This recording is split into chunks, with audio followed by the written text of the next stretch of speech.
Hello, everyone. Oh, whoop. Been a long time since I made that mistake. Not really. Hello, everyone. I'm Metis Balaska, and welcome to the stream. Yeah, after so long of playing Sans, a Cyberpunk Ghost Story, we're finally getting back into this game. Let me get it started.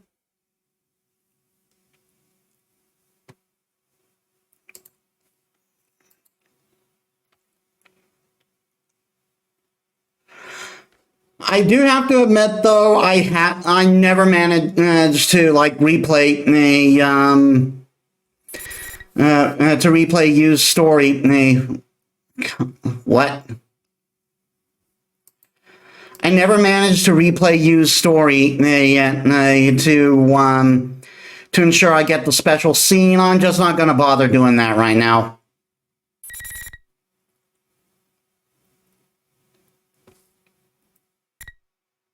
There we are. Here's a list of sponsors bringing you today's program. Persona 4 Arena.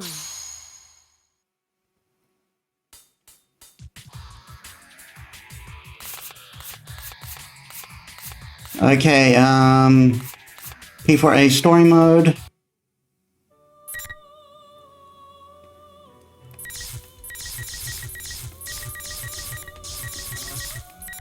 Okay, we are going to get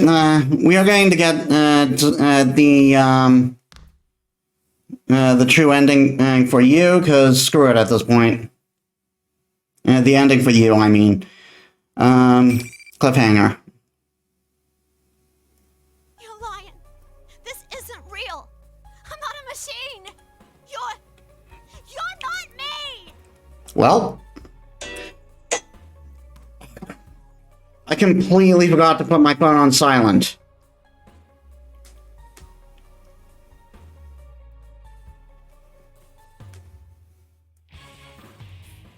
Sorry about that. He denied the truth of the Shadow's creation. With this, as the Shadow's face twists with an evil rapture. Finally, you finally said it. Now I can be myself. Oh dear.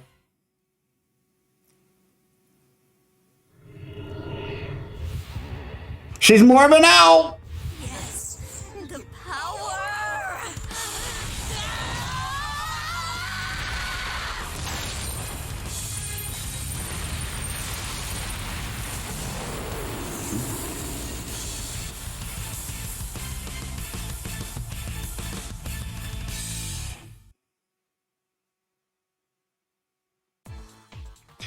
I'd hoped I could save before it got to this point. But that might have been impossible anyway. It's difficult enough to confront the truth, and in her case, it was accompanied by revealing the true form she'd been so desperate to hide. She is a machine, and she was forced to perform painful acts that most likely no one could ever comprehend. The truth she was avoiding wasn't just part of her personality, but her actual body itself. I can't imagine the shock she's experiencing. But now that the reality she built for herself has crumbled, I want to help her. She may be a machine, but she has a heart. Labras has denied her past in which she was forced to fight and kill her friends, and her pain comes out in a long, echoing scream. What has to be done to a heart to call such terrible screams? There's only one thing that we can do. Well, we save her, of course.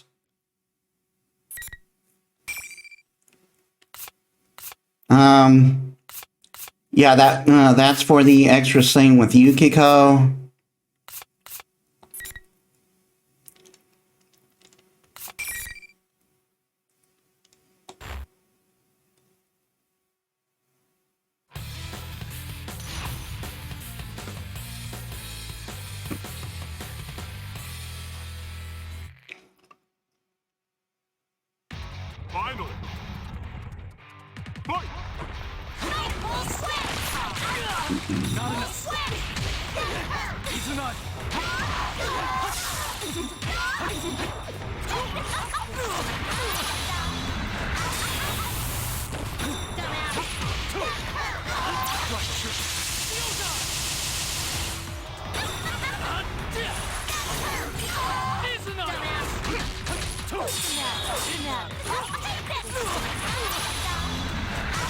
Ow!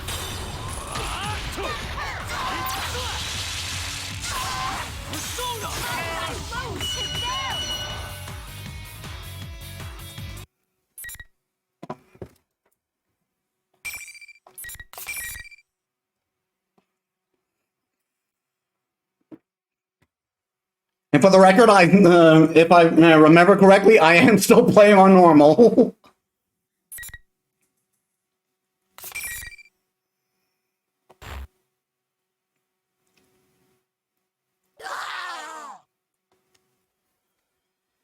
The power that Labyrinth's shadow had gathered dissipates. It's over. All that's left is for Labyrinth to accept the darkness within her. But will she truly be able to do it? I turn around, but Labyrinth hasn't moved a muscle. We'll just pretend we don't know the answer to that, shall we? She had been avoiding having to watch the battle just now as well. What more can I do for her? The moment I call to her... There they are! Yukon! Labyrinth!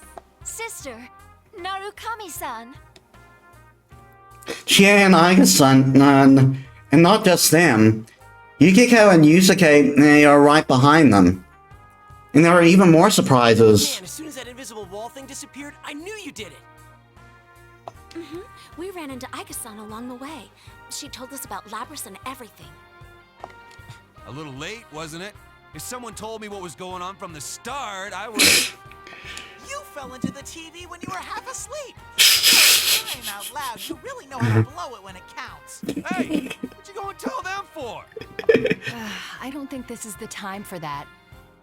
Huh? Naoto? Yeah, we were surprised too. The job she was on turned out to be related to all this. Kanji, who had been missing before we met inside the TV, and the real Teddy are here. There's even Naoto, who wasn't supposed to have been able to come to Inaba. It looks like the whole investigation team's been brought back together, and I didn't know it. Everyone says that Rise had told them pretty much what had been going on. His smiles are encouraging. I turn to speak to Labyrinth, who has been silent all this time. Friends, we've all faced our weaknesses at one time or another. Labyrinth finally responds. Your weaknesses. You've all faced your shadows. Everyone gathers around Labyrinth. Labyrinth tries to shrink away nervously, but Rise is behind her and won't let her retreat. Sheesh, enough doom and gloom. If you don't hurry and accept her, she'll get all lonely. But I'm a weapon who didn't want to fight. And I dragged you all into this. You're still hung up on that? It's over already, dummy. Your jumping skills were amazing, but you're surprisingly sensitive, aren't you? What does that have to do with her jumping skills? You're really cute, Labby-chan. You're so meta-luring. Oh my god, Teddy. Are you all listening to me? Labyrinth needs to face her shadow now, and This was going well at first, but now everyone's talking about different things, and we're completely off topic. Of course, that's not unusual with all of us. I have to laugh, and I apologize to Labyrinth that things didn't quite wrap up as I'd hoped. Labyrinth looks back at me with a blank expression. Can't she tell that we're not treating her any different? I turn towards Aiga-san, and she meets my gaze. She nods silently, then stands before Labyrinth. She seemed slightly nervous. Nice to meet you, Labyrinth. Or rather, sister. I am Aegis, the 7th generation anti-shadow suppression weapon. I am your successor. Labyrinth jerks up and looks at Aiga-san. At the same instant, Yukiko gasps in surprise. What? Excuse me, but you're... I mean, are you also... Yes, I too am a robot. Were all the metal parts not a big enough clue? It just occurred to you now? Weren't you with her all this time, Yukiko? How did you not notice something like that? That is so like you. Once again, everyone looks towards Agason and Labris, the non-human sisters. Now that I see them standing together, it's something like a family resemblance. Maybe I've been wrong this whole time. If Labris is Agason's older sister, then I should be calling her Labrison? Well, I guess that doesn't The matter. mission to retrieve you has brought me here. My colleagues are waiting for you. Are they gonna lock me up again? Well, considering all I did, of course they will. Labris's expression darkens. I hadn't thought about it, but if Labris and Agason are treated as weapons, it's no surprise that there would be measures to keep them in check. But Labris shouldn't have to just accept it. If she truly is going to be locked up, I make up my mind to wait for Agason, for what Agason has to say next, but she smiles. Discuss that later. Right now, there is an important task you must carry out. I gotta do this, huh? Agason quietly points at the shadow that remained still while we've been talking. Labris looks at the shadow and then turns away and casts her gaze down at the ground again. I see, so I'm going to have to act. It's okay. We're all right here with you. I indicate my friend that are gathered around her. I've been forced to fight against my friends, just as Labris had in the past. But I have been able to endure the suffering that Labris had not. Of course, I hadn't been forced to fight to the death. But the biggest difference between Labris and me is that I wasn't alone. I'm sorry. This just... I'm still going to probably get emotional for a while, guys. What if I had been all alone in this place? What if everyone else had forgotten about me and I'd had to fight all alone? Just the thought of that hurt. Labris had been forced to endure that pain. Hey, Abso, welcome to the stream. It's been a while, but I'm finally getting back to this game. Where was I? She must have thought that there was no escaping it. But she'll be all right now. How's your day been, by the way? If it isn't like just too early for you, if it isn't like just after you woke up or something. We're not going to reject her. It doesn't matter if she's a machine. She's not alone anymore. Labris slowly looks around at all the faces, searching each one for confirmation. Finally, she turns back to me and nods. Labris then walks over to face her shadow. When she walks, she no longer seems to be bound by her fear. She then looks down at herself. She looks at the mechanical body she had convinced herself of she didn't have. That's right. You're me. Labris and her shadow turn to face one another and stare into each other's eyes. She can't avoid looking at the shadow The now. way I was on the inside, screaming to be understood. The pain wanting to be known. You're all I couldn't say. You were always inside me. You're me. A machine with a heart.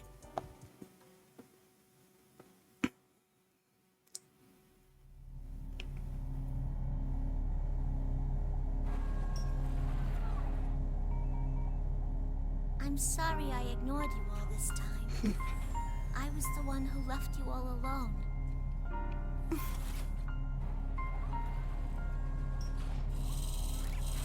I really love this scene a lot. No. You are me, after all.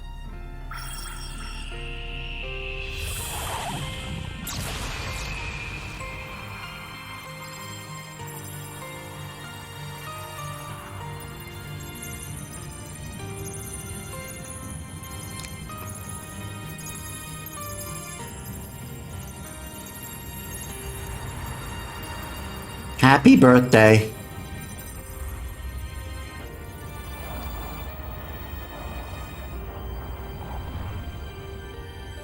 This is my persona.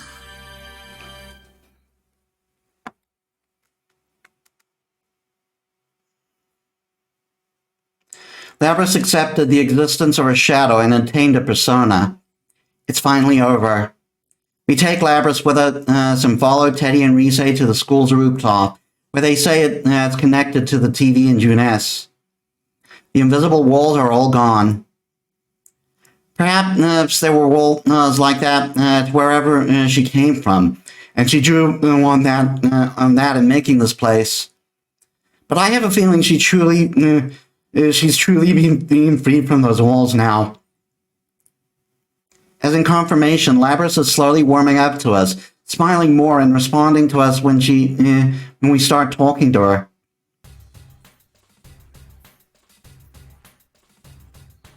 We reach the rooftop. We're surprised to see that the TV world has regained the studio-like appearance that we were accustomed to. However, there are two unfamiliar faces waiting for us. Zoro-san, Akihiko-san. These people have overwhelmingly intense presences, but thankfully they don't seem to be enemies. The moment we see them, we tense up. But after Aiga-san calls out in recognition, we learn that they are her friends. I'm Mitsuru Kirijo, Labras's handler. A body suit like something out of a movie, a fur coat on top, with a fur coat on top. It's a look that doesn't really work, but her name immediately reminds me of something. The Kirijo group. And if she has the same name, she must be quite an influential person in it. The research organization that developed Labras and Aiga-san must belong to her. Akihiko Sanada. Sorry for all this trouble. The man with the red cape appears to be quite comfortable with Mitsuru-san and Aiga-san. He must have been helping them fight shadows for some time. Is there some reason why people on Shadow Extermination Squad have to dress like crazy people?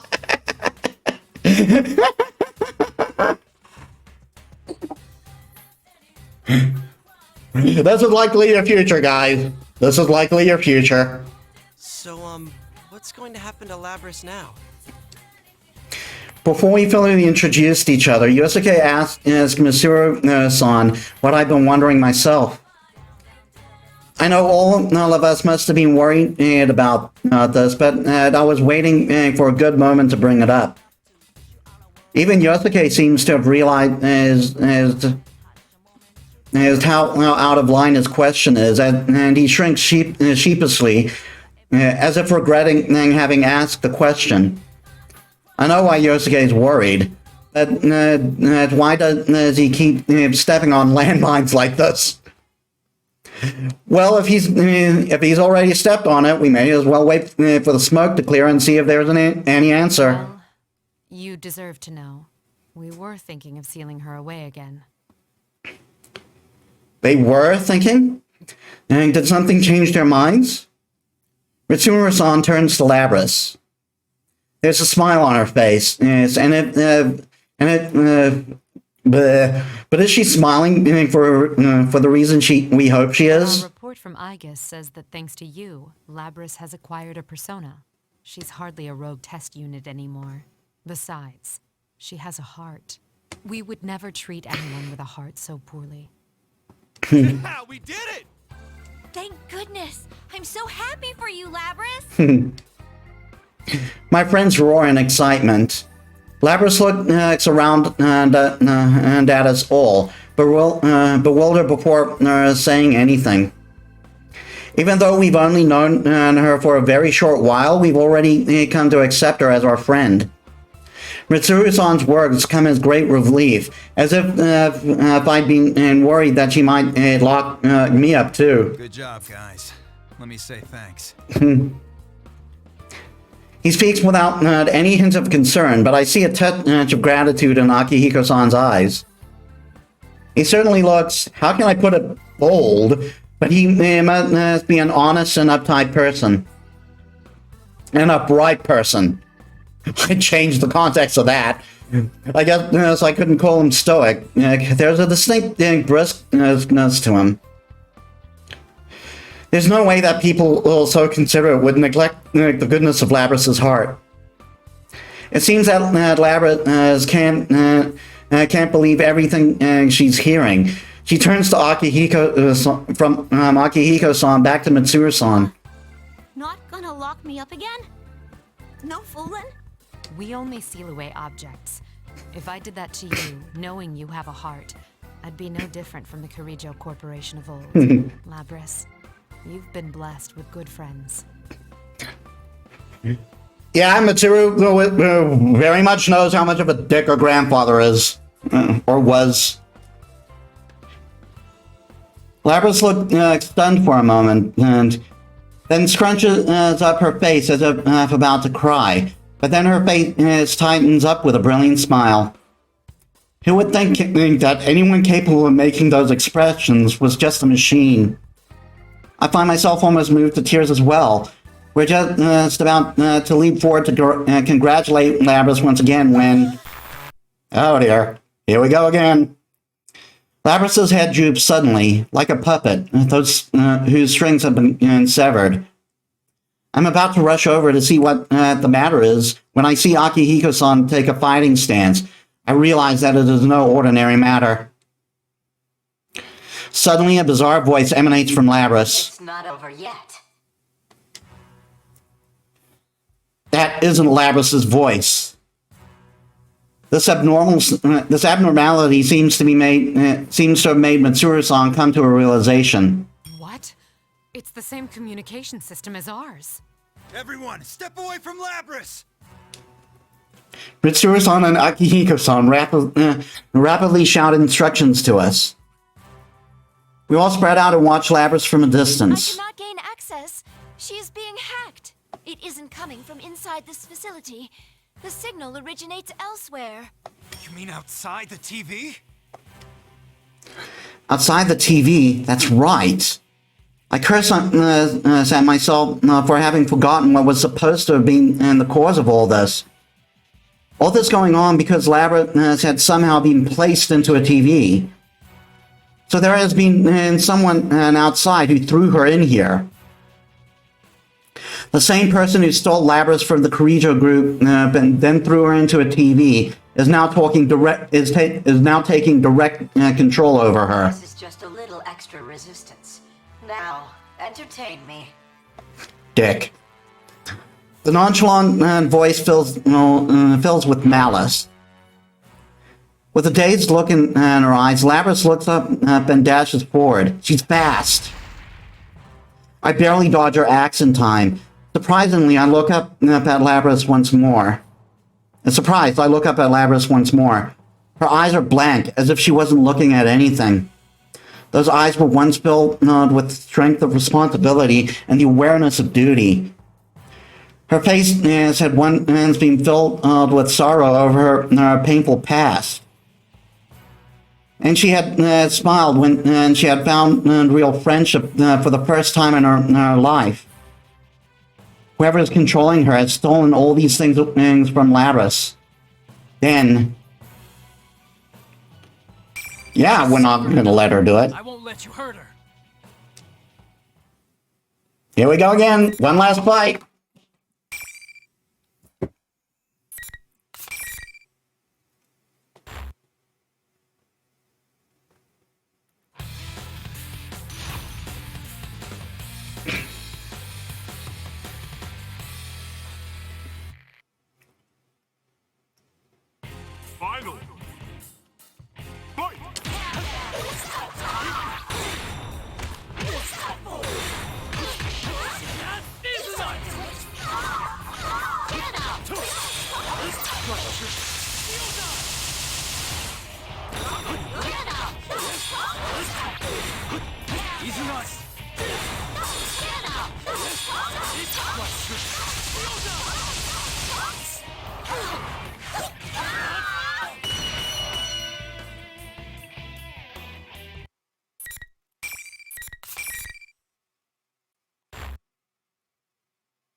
My, she was quite easily defeated.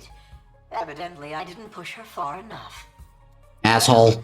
She is a test unit, so this is as far as my little game goes.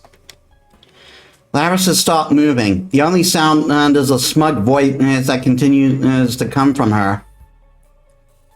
Those heartless words cause anger to boil up within me. Who are you? Why are you toying with people's emotions like this? Lapras isn't a tool. If you want to fight, then come out and fight! You're quite passionate. You, Narukami, was it? This person, whoever he is, knows about me? And maybe it isn't a coincidence that we were dragged into this. This revelation shakes all of us. Labras's shadow was only the mastermind of the tournament. I see now. You're the true culprit behind the whole thing. Indeed. It was I who stole Labras away. Since I don't have a persona and can't enter a TV, I needed a puppet that could run amok for me. Labras's persona was only partially awakened, so I had a feeling her shadow would appear if she underwent a little suffering. You got the better of me this time. You deserve to know at least that much. Nothing is enough. I've never been so irritated knowing that I can't do anything to whoever is controlling Labras. So your scheme hasn't ended. Well then, everyone, until we meet again. The communication cut off abruptly without answering me. Labras immediately slumps to her knees. Before I can even begin to move, Aiga-san is already at Labras' side to support her. Aiga-san looks at me and nods, confirming that Labras is alright. Thank goodness. Labras is okay. I feel a bit of my strength drained from me. Still, the sword in my hand feels awfully heavy. Mitsuru-san speaks up from behind me, even as I consider this. Seems whoever our adversary is, they're connected to us. I advise you not to get involved in this matter any further. From here on, you should leave this to us. What? Wait a second. We went through this whole big thing and that's it? She's right. There's no way in hell we're backing out of this now. I understand how you feel, but this is too dangerous for you. We will do our best to ensure that no harm comes to you. Trust in us and let us work. My friends bristle at Mitsuru-san's proposal. After all, we've come this far, and we already knew about the dangers. There's so much I want to say, but I can't understand why they want us to stay away. Guys, I think we can trust Mitsuru-san. We should let them handle this. But I can understand. My friends respond with a look of shock. Of course, they don't agree. But now's not the time to complicate matters. One of them should understand why I'm backing down so easily. I stare directly into Yusuke's eyes for a moment, hoping that he understands my intentions here. Come on, Yosuke, back me up. Yeah. We're all tired, so let's just get the heck out of here. Smooth, Yosuke. Oh well. I sneak a glance towards Mitsuru-san and the others to see if they picked up on this, but none of them appear to have noticed. Maybe they're just pretending not to notice. Well, in any case, it means we've been let go for now. I sigh with relief before urging everyone into the TV exit. When I return to the real world, the exhaustion from the events of the day catch up to me. I'm more tired than I expected. Then again, I had been fighting all this time. It can't be helped. Everyone else seems tired too, so we decide to go our separate ways for the day. Still, everyone is safe, Labras included. It'll be a while before the case is completely closed, but I think we can assume that the disturbance has been settled for now. I worry about the mastermind that had taken control of Labras, but I need to rest for now. When I get back home, Nanako greets me with a bright smile. The moment I see that, all the exhaustion of the day hits me, along with a profound sense of relief. I can't help I can't help myself from staggering.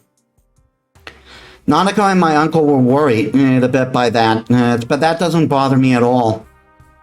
There was something I wanted to do in my room, but I hadn't even been there for an hour when my awareness melts into the darkness.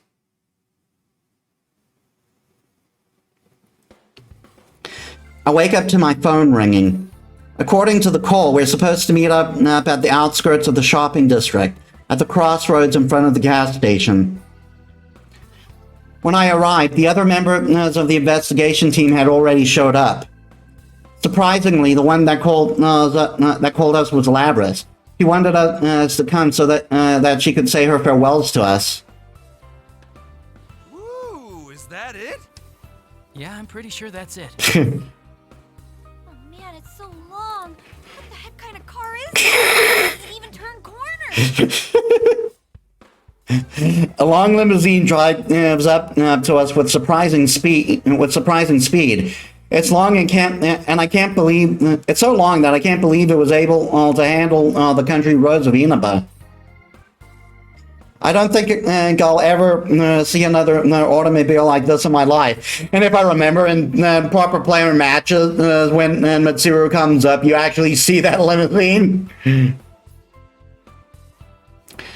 The limo slows to a stop and smoothly parks beside us.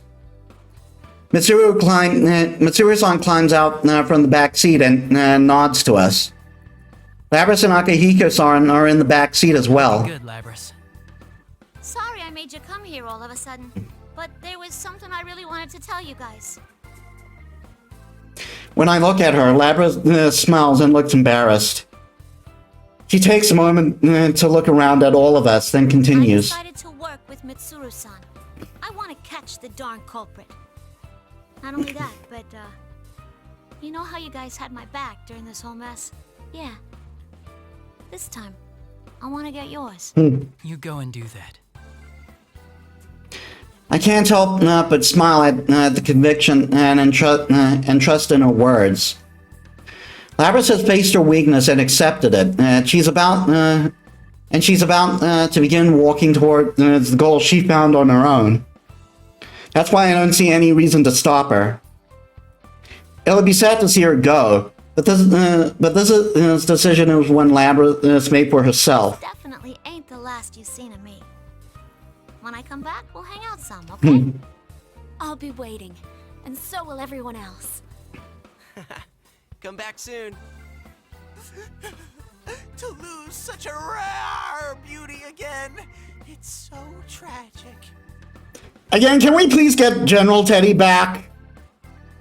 Just saying General Teddy is less cringe. That's what you're sad about?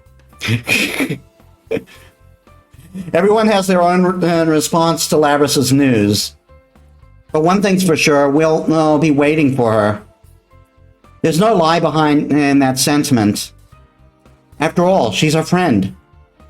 Mitsuru-san tells Labris it's time, and they get back into the limo. I don't know why "friend" is in quotations there, is in air quotes, because that's usually when it's ironic. Labris looks at me right in the eye. She seems as if she might cry at any second, but is resolved not to. She smiles. You guys are the best. I'm glad it was you who were there when I woke up. Well, see ya.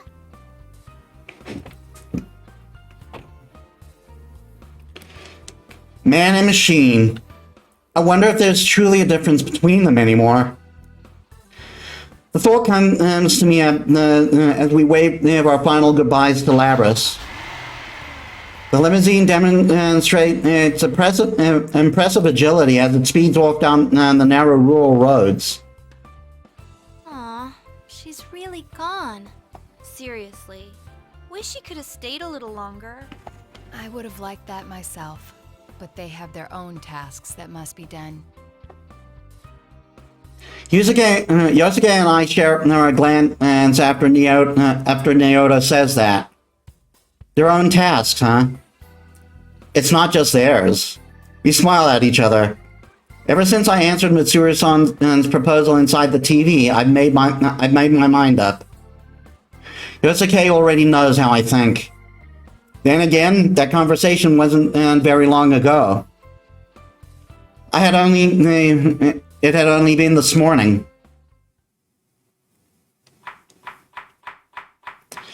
I don't know how she found my number, but after Labrys's phone call earlier, I decided to cook breakfast for Nanako and my uncle. Nanako hears me making a noise in the kitchen and stands next to me, excited. I'll help too.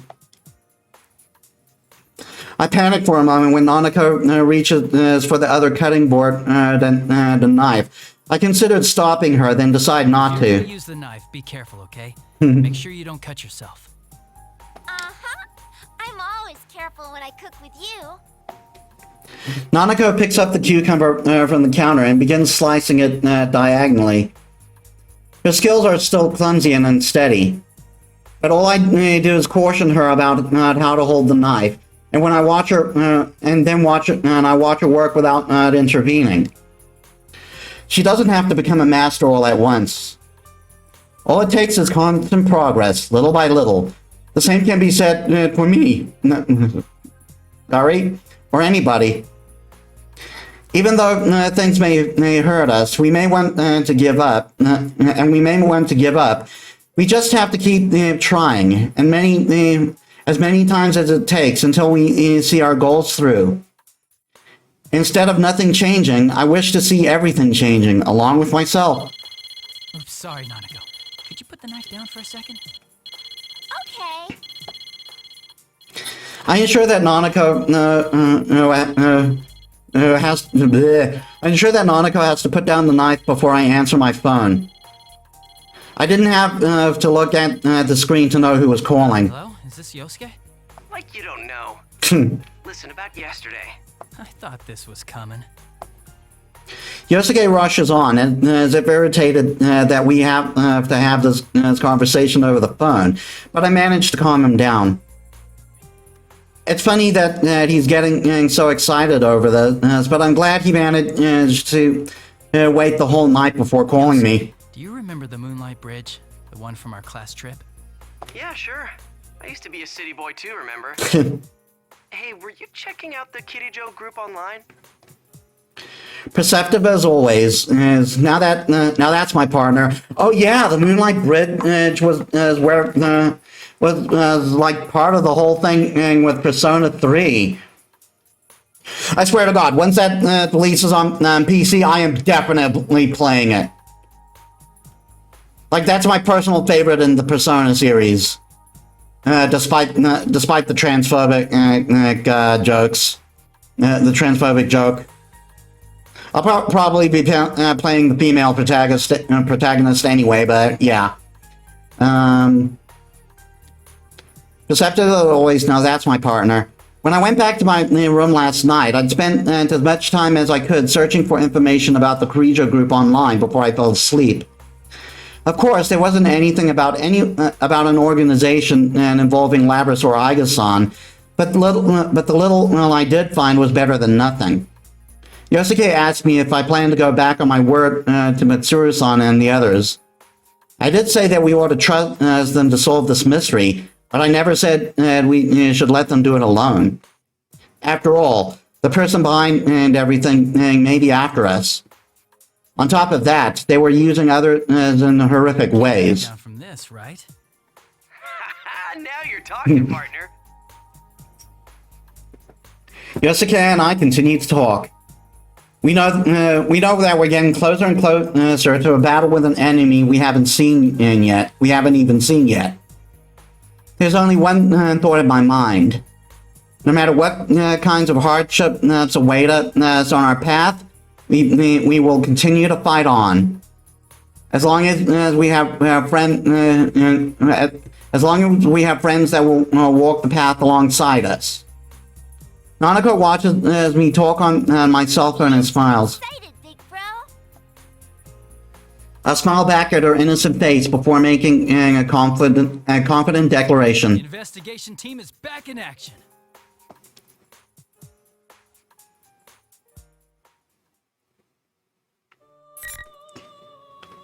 And that's the end of You's story. I am very sorry that I didn't get the extra scene. I just really didn't feel like going back to it at the end of the day. Especially since I probably would have been put farther back. Anyway.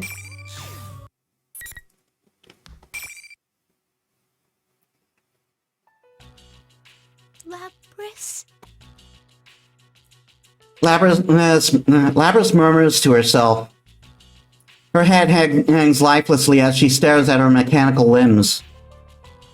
The shock slowly drains from her pale face, replaced with a bitter comprehension. Across from us, the shadow glares at me with a piercing, menacing stare. You can't be. I am the same as you. 7th generation anti-shadow suppression weapon. Aegis. I am the model that came after you. Are you here to seize her? I won't let you! Not when I'm almost free. The shadow turns to its double and cries out impatiently. Or do you want to be caught and locked in a cramped little box again? Her eyes wander in search for something to settle on, and eventually fixated on Yosuke. But he is still in shock, unable to speak in the heat of the moment. That moment of silence is enough to shatter any hope of a peaceful resolution. Lapras smiles lifelessly and hangs her head. Oh, don't get me wrong, I was just a little surprised. Shame, poor Yosuke. Like, he is definitely telling the truth, no doubt about that, but boy, does it come across bad. No, it's okay. That's how a normal person would react. Her sad, weak voice makes my heart ache. I won't let you take her back.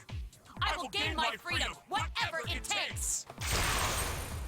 Suddenly, the shadow fires its arm out. A long chain trails from behind it, wrapping itself around Lapras many times over. The shadow begins to pull her in with its winch. Unable to struggle, Lapras is dragged over to her captor, who lifts her over its shoulder. The shadow then runs full speed out of the announcement room. This is completely new. It fled to such explosive velocity that it is hard to believe if it was carrying its own weight. Wait! I give chase. It is unfortunate that I cannot explain the situation to Yosuke-san, but I have no choice. I exit into the hallway and see the shadow make for the stairway leading upwards. This is the top floor, so it must be heading to the roof. I climb to the landing and take the stairway 2 steps at a time before throwing open the door. But what I find there is not what one would expect on the roof of a building. It is best described as a TV studio. The spotlight hanging from the scaffolding,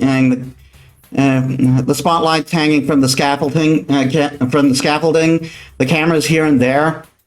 Up until now, no matter how warped things got, they still look like part of a school, but not here. What is this place? Just then, the door behind me slams open again, and a boy comes running out, breathing hard. It is Yosuke-san. I am perplexed. Why did he chase after us? There is no one here who would warrant leaving. There was no one here who would warrant leaving his friend and Rise-san's side.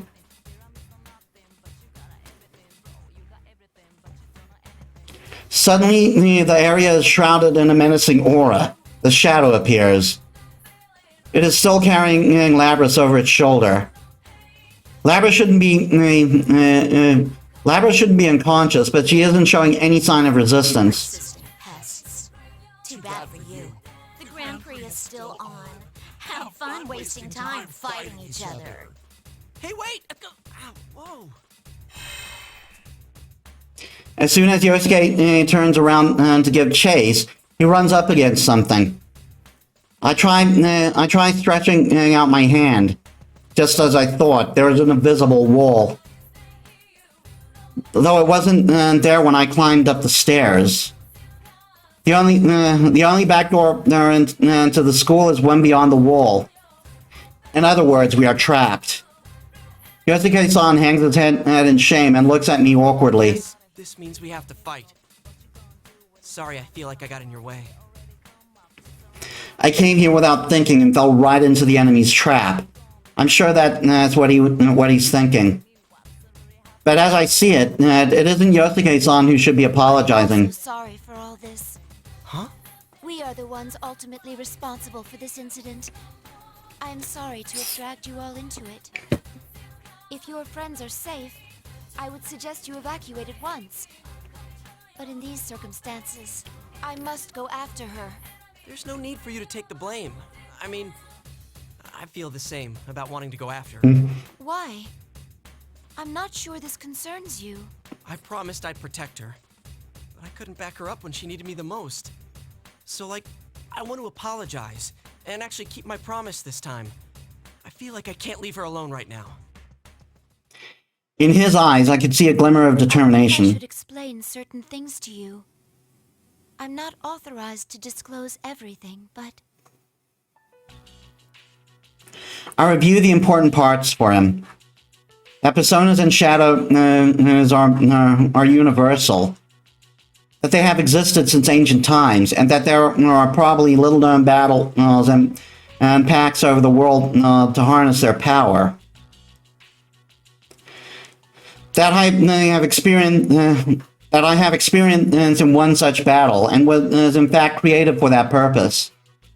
I am a weapon given a heart, in order to use a persona.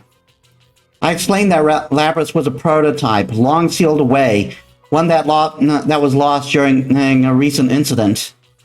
Yosuke-san doesn't seem to swallow all of it, but he listens intently nonetheless. There are shadows outside the TV too? Who would have thought?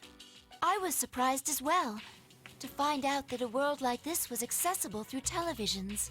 Believe me, we were pretty shocked last year too. I looked straight into the boy's eyes without laughing at his attempt to lighten the mood. Only the winner can leave, so we must fight. There is no ignoring that cold fact. I suspect the shadow set this up to buy time.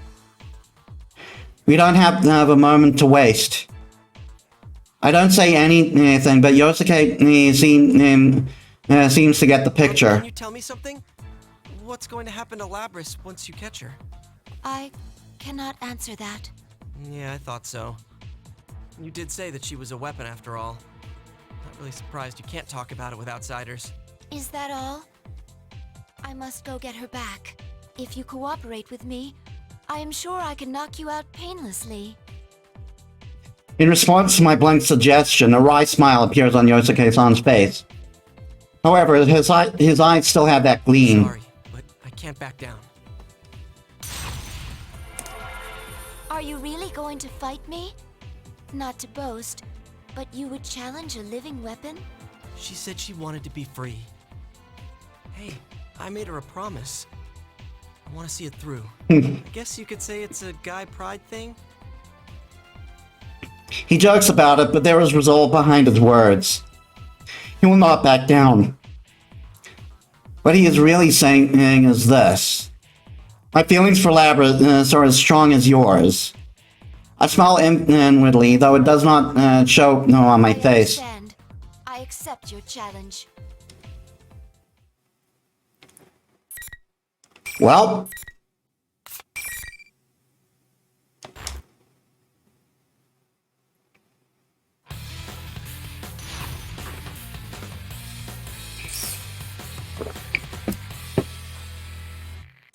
Checking the recording, checking the stream quit, looking good.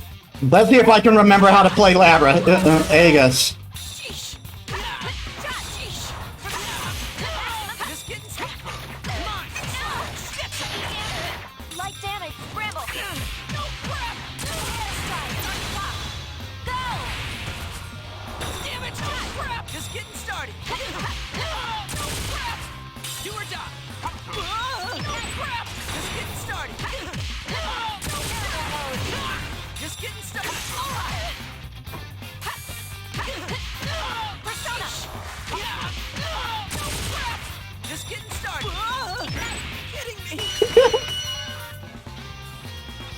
Well, that wasn't too bad.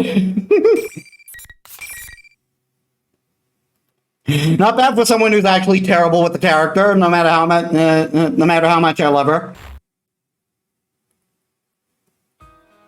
Yosuke-san smiles sheepishly at me from the floor.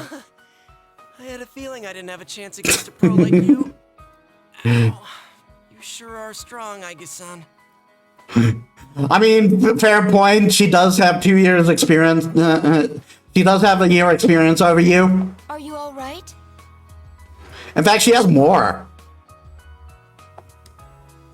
He waves his hand to show that he is fine. He should be exhausted. Perhaps the male pride prevents him from admitting it. Looks like I'll be staying behind. I will do what I can to not force anything on my sister that she does not want.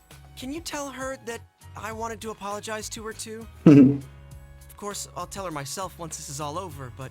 Oh, and one more thing. Tell her we can have a party when this is all over. Yosuke-san. Oh, you're invited too, of course. My heart is warmed. He's not just worried about Labrys's safety, he's worried about her heart. I nod vigorously. Yes, I will make sure to tell her.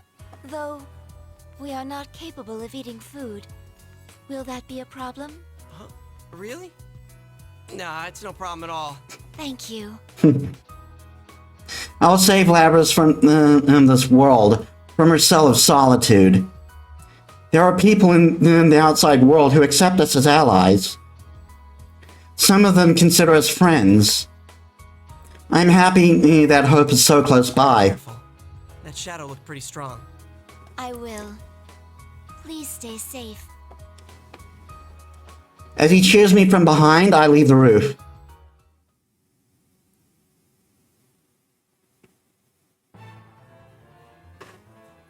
As soon as I re-enter the school, I can sense the shadow's presence without needing to scan for it.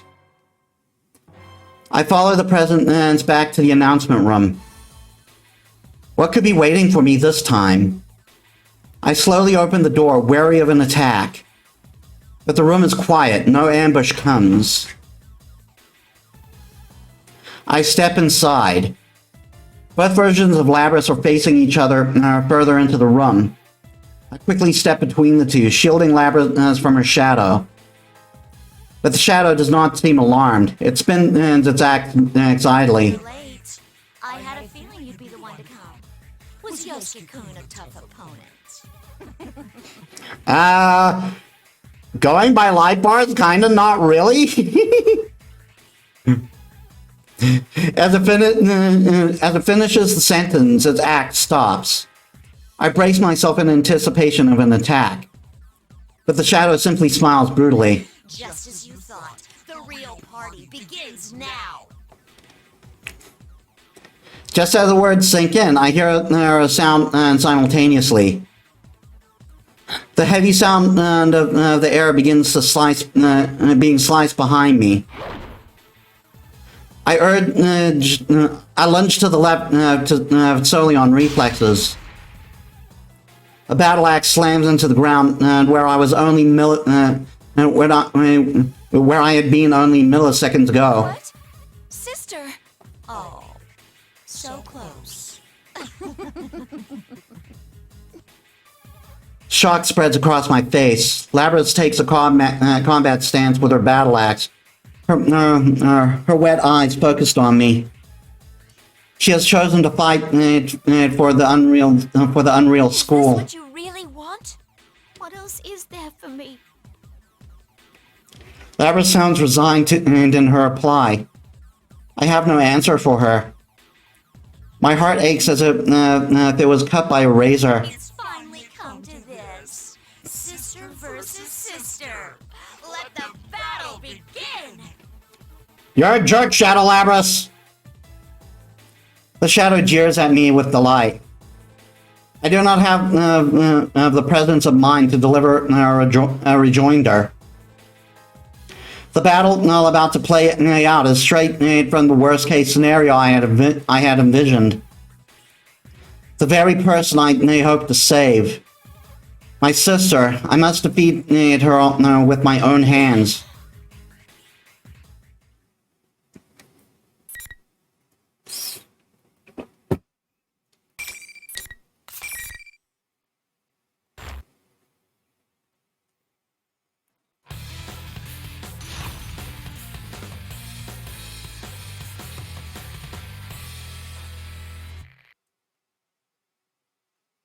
Finally. Fight. Fire! Persevere impact! Move down! Strike!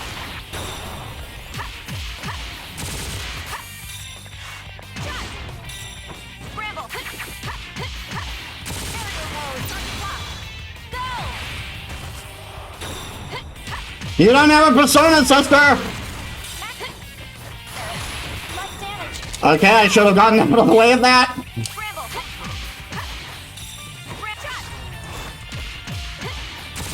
mode! Start block! Go! Heavy damage! No! Severe impact! Heavy damage! Heavy hit! Ignite!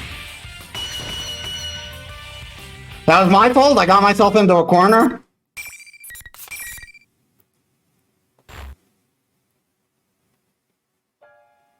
Labrys loses her strength and falls to her knees. Why? Why can't I stay like this? The hope she risks so much to gain has been shattered. She mutters as piteously as she falls. She is not the only one who wants to collapse. I never imagined this would be so painful. Every time my attacks connected, I felt as if I was tearing out a piece of my heart.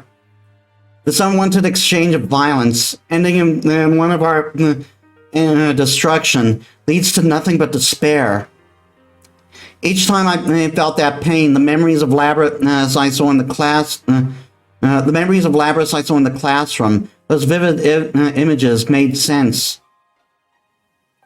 The sterile mechanical rooms that made up most of her visual memories. It must have been the facility where she was created. At that facility, Labrys was forced to endure the same pain she is feeling now. In order to gather combat data, she was forced to destroy her sister models, even though they had hearts. Not just once or twice, but over and over and over. It's too much for my mind to immediately comprehend.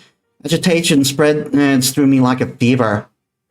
I clutch my chest. I knew that you couldn't beat her. The shadow, in contrast, is completely nonchalant. Wow, you really didn't have any qualms about attacking her. Deep down, you must really want to make them suffer, don't you? You want them to go through what you had to.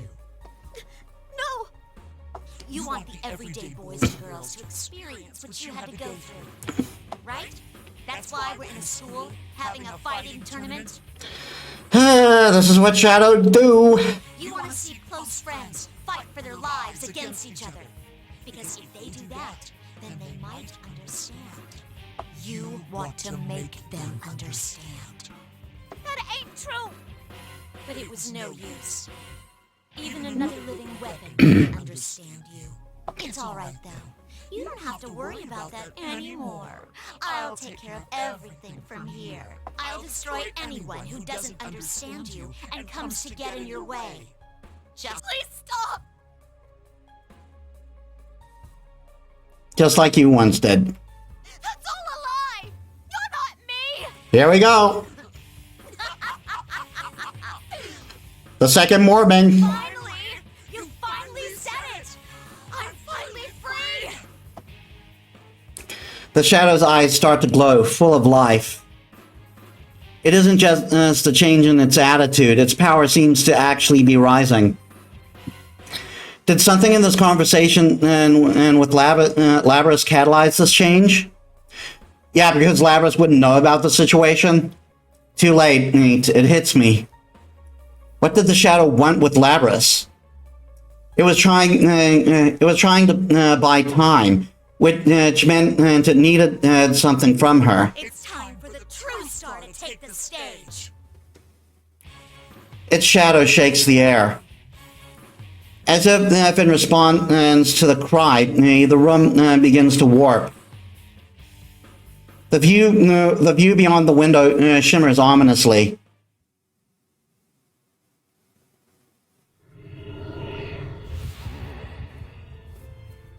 Yes, the power!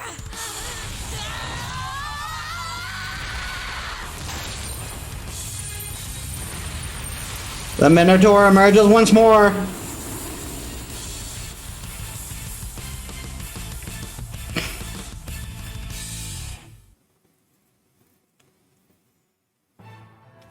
A giant incinerator appears from the darkness.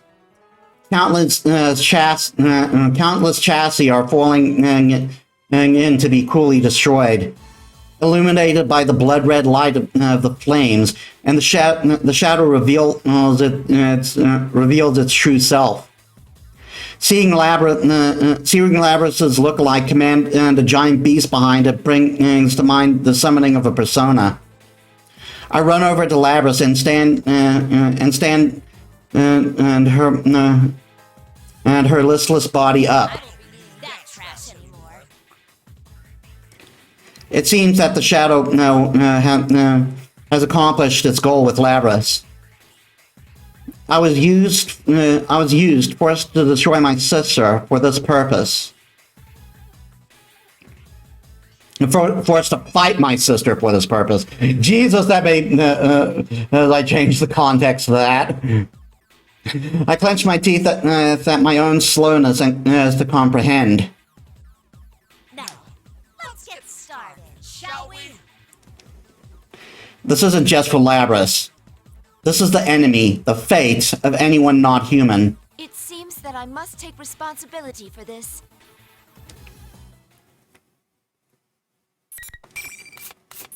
Oh boy.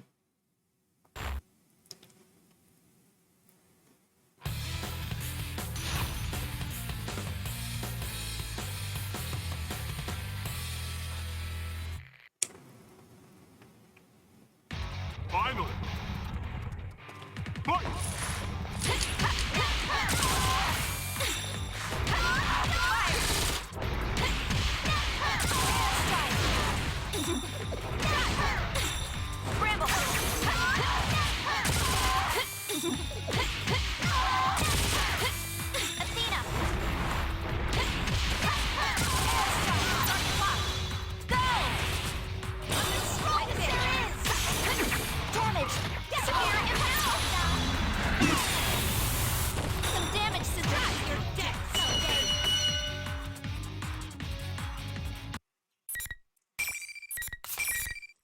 Not too bad.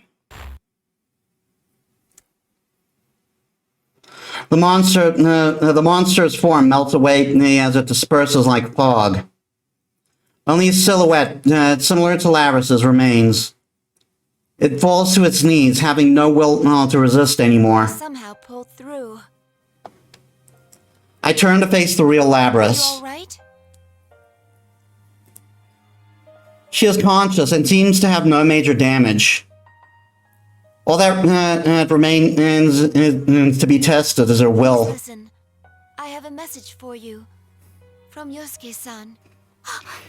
He said that he is sorry for promising to help you and being unable to support you when you needed it most. Additionally, he said that he would be throwing a party later. You are invited, of course. You're lying. If that is what you think, you can ask him yourself later. Now please, stand up. I lend her my shoulder and prop her up. She follows my lead, but her legs are still shaking. How come this happened? I didn't want to hurt anyone or make them suffer. I know. That was a shadow going berserk. Not everything it said reflects your true feelings. I had a similar experience, actually. My other self was on the verge of going berserk. It told me there was an innate contradiction in having a heart, but not being human, preventing me from truly protecting others. Wasn't that tough to listen to? Yes, of course. Then how can you stand it? How are you still acting like everything's fine? I'm fine right now, but I'm sure I will suffer that pain again someday. Very probably. As long as I am myself, it will never go away as long as I live. It won't? Then what can I do but give up? What am I supposed to do? We'll be all right, as long as we have friends. Labrys opens her eyes wide. It was when you were alone that you suffered most. I'm sure of it. If you do not give up on reaching out to others, you will surely find someone who understands. Or maybe... As I say this, I can hear voices from outside. They are calling our names. The voices grow closer and closer, and eventually one of the doors flies open. And one of the doors fly open. Hey, there you are! Thank goodness. Are you two okay? You seem to have the matter in hand. Kanji-san and Rise-san arrive shortly after. Now that the shadow has been defeated, the invisible walls trapping them have disappeared. There are some faces new to me as well. As I recall from the video, they are Narukami. They are Yu Narukami-san and Yukiko Amagi-san. There was also a costume that looks like General Teddy. This must be the real Teddy that Chie-san mentioned. The resemblance is strong, but this one is so charming, and it's hard to hate him. Depends on your definition of charming. Everyone has considerate words for Labris. My heart is filled with warmth. They could have ignored us outsiders and escaped, but they didn't. They were truly worried about us and came running. All of them. I addressed Labris, who was looking back and forth between me and them, with a perplexed look. It might be more accurate to say that those who understand you are already here. Especially Iga. It's like she's been through that kind of shit firsthand. Of course, I want to understand you as well. Please talk to me whenever you want. Tell me about your memories, even if you have to take them one at a time. Labris sinks deep in thoughts, then looks at me again. I nod silently.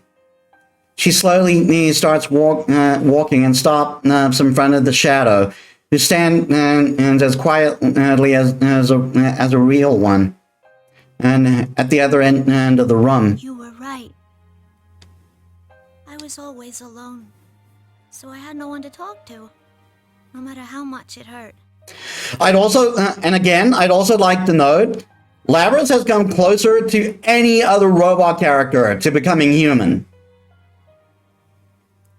Like, no joke. And I went and blamed that on them.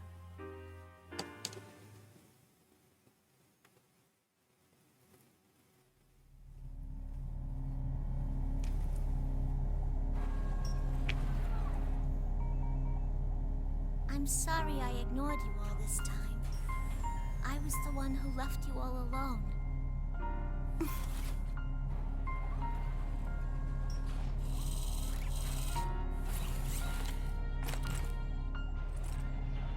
No, you are me, after all.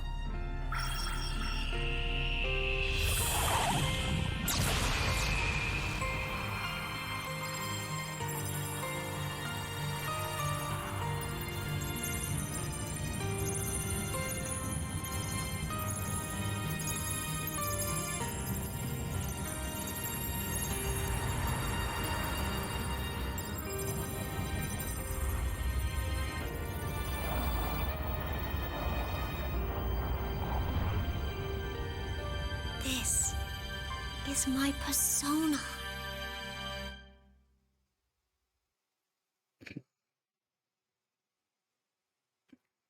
This reminds me of us from last year.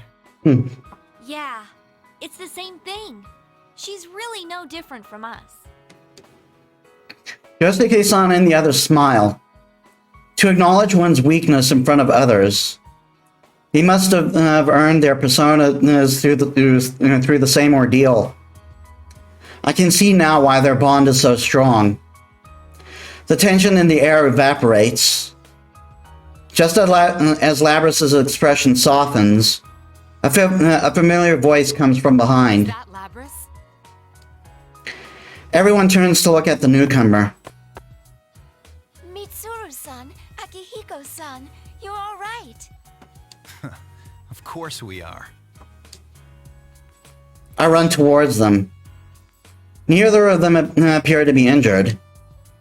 I notice that they aren't surprised to see Yosuke-san and the others. They must already be aware of the situation. On the other hand, everyone else is surprised.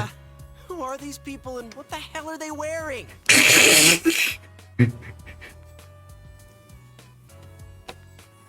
You guys are probably going to be the same in no time, trust me. Oh man, a dude storming across the battlefield in just a cape? I'm all about that. Apparently Chie has a type. I'd say you've got good taste. I mean a type other than Yukiko. Or you. I'd say... Seriously?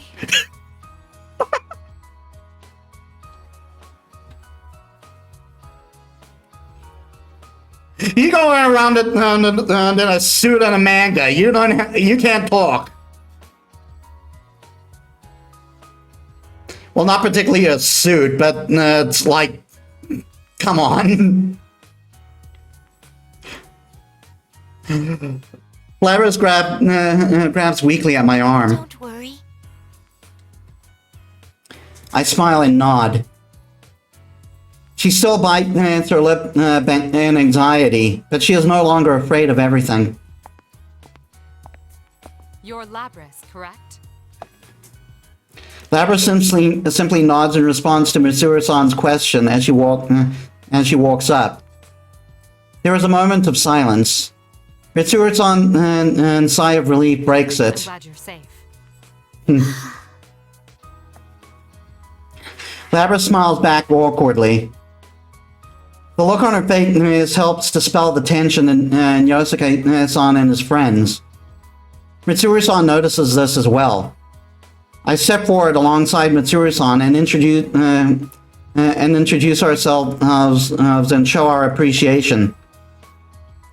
It seems they have, It seems they have never met a Persona user who didn't awaken in the TV world.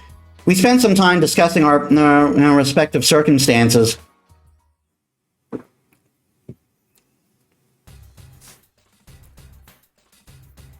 Teddy leads us back to the roof. They say that this was the place they used to enter and exit this world. Labrys, who still doesn't quite understand that she's in the TV, cocks her head in bewilderment. Yosuke-san and his friends gather around her and explain everything. She is shocked at first, but as she grows accustomed to the idea, she begins laughing. Relieved, I leave Labrys to them. I approach Mitsuru-san and Akihiko-san. I relay to them all the information I have gathered on this case so far. I tell them that the tournament's host was Labrys' shadow, which had emerged from her. And that Labrys may have not been stolen, but that she may have escaped on her own. She has the ability. To manipulate people's senses. That would explain the signs of mental interference found on the hijackers. We were able to discover Inaba through our research. Perhaps she used the same methods. It would have taken some time, but she was sealed away for over 10 years. Although she was caged, it was not clear whether she was conscious or not during that period. She had more than enough time. Mitsuru-san and Akihiko-san show no surprise, but they do let out a long sigh. In contrast to Mitsuru-san, who is lost in thought, Akihiko-san goes to get an answer straight from the source. Labrys startled when he taps her shoulder. So when did you actually awaken? Akihiko-san's question is blunt. But Labrys handles it calmly, knowing that it is the natural thing to ask. No, I can't remember. She is being honest. She had used her ability on herself. Not even she knew what she really was. But Akihiko-san seems skeptical. Having no memory of it also means that she is unable to deny it. Please, Mitsuru-san. Can you be lenient with her? Mitsuru-san folds her arms and thinks. I know she is in a difficult position. Though Labrys may have a heart, it does not make her human. She is a weapon with dangerous capabilities. Mitsuru-san cannot decide based on her personality alone what measures to take. Especially now that we are affiliated with the police. We have to set an example. Yeah, would you, please? Yosuke-kun. I know I'm asking without knowing the whole story here, but please don't lock her up again. Even his friends seem surprised by his outburst. But soon enough, they're all giving Mitsuru-san the same pleading look. Mitsuru-san winces before giving a wry smile. Well, I hadn't intended to seal her away again to begin with. Mitsuru-san. Seriously? Did you hear that? It should be a walk in the park compared to the challenge of sending Aigis to school. Whenever Persona 3 Portable comes out on PC, we will see that.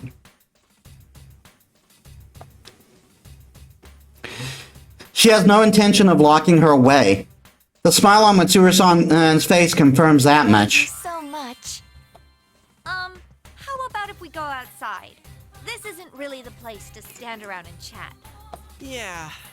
Well, it was a hell of a way to start off a holiday, but at least it's over. Kind of funny considering Christmas is next month. And why'd that shadow have to pick our school and us of all people? Mitsuru-san and Akihiko-san freeze. That is odd now that you mention it. I was told this place takes its shape from a person's memories. Why would it become this high school? I had picked up on that incongruity as well. Putting aside that Inaba was chosen as the escape destination, why was a specific school so carefully recreated? I also have my doubts about Labrys's power. Strictly speaking, it doesn't rob one's sanity. What her power really does is cloud one's senses with illusions. I'm not sure that would have been enough to control those hijackers so completely. Hey, Labrys. Akihiko-san